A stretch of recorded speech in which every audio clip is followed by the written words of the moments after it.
Hello, my brothers and sisters in Jesus Christ. Welcome back to the Morning Mindset. In case you're new to the Morning Mindset, I want to welcome you. My name is Kerry Green, and we are just endeavoring this morning to get our minds wrapped around the truth of God so that we can get aligned with it. We want to walk through this day with our lives in sync with the truth of God's Word. And we do that by getting the scriptures inside of us, getting them into our heads, into our hearts, and applying them. And we've been doing so by looking at the book of 1 Peter. And Peter is one of my favorite writers in the New Testament because of how practical he is.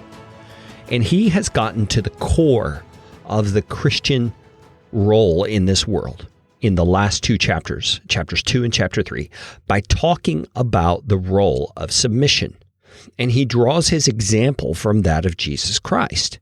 He says, Jesus, who had every right in the world, even as a human being, because he was God in the flesh, submitted himself to the good of other people. You look at the gospel accounts, and he does that all throughout. Many times when he's tired, he's been with people all day, all those things. People just press in upon him, and he just continues to minister to them. And he carries that attitude of submission all the way to the end of his life by dying on the cross. In fact, that's how his life ended, was in an act of submission. And Peter's point throughout chapters 2 and 3 is that we are to exemplify Jesus in this world. The choices we make are to be about the service of others and submission to their needs over our own. I mean, that's a common sense thing. Think about it. A Christian should be a Christ-like one. And how better to be like Jesus than to submit ourselves to the needs of others and serve them like he did.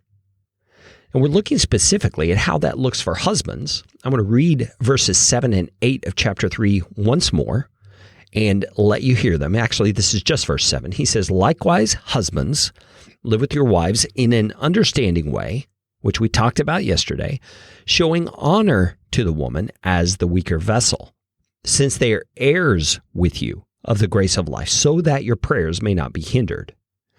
Now we're going to dig into this idea of a woman being a weaker vessel. What in the world, Peter?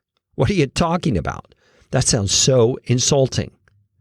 But let's be careful here. Let's not put words into the apostle's mouth. Let's not imply a meaning he didn't mean. If we look carefully at this, look at the phrasing, first of all, that Peter uses. Live with your wives in an understanding way. Okay, what wife would not want that? Show honor to your wife. What woman would not want that? And then he's giving an example of what kind of honor he's talking about. Showing honor to the woman as the weaker vessel.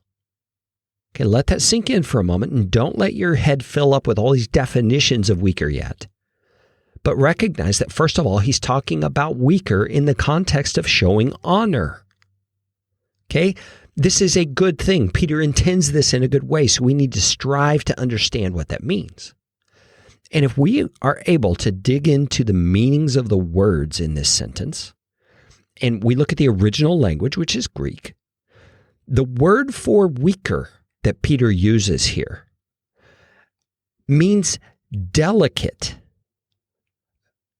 valuable, much like we would consider a crystal goblet to be weaker than a Tupperware container. Do you get the picture now? He's saying show honor to her, treat her tenderly, be careful with her, value her like you would that crystal goblet. You see, husbands need to be careful that they're not too brash and rough with their wives. That's part of how they show honor to them.